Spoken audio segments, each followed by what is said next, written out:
Yeah, how do we convert a galvanometer to a voltmeter capable of recording full-scale deflection in under certain conditions? That is the center of our topic today. Explaining how to convert a galvanometer to a voltmeter by connecting a multiplier.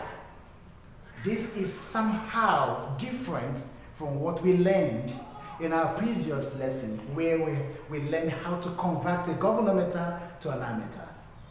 But before I delve into all these explanations, remember it's time for you to subscribe, give us some thumbs up, and then put on the bell button for constant notification. Remember to share to your friends, networks, and students.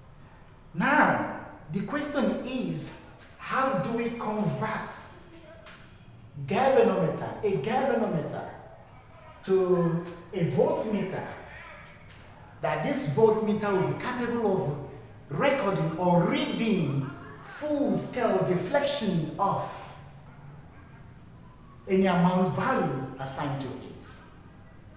That's what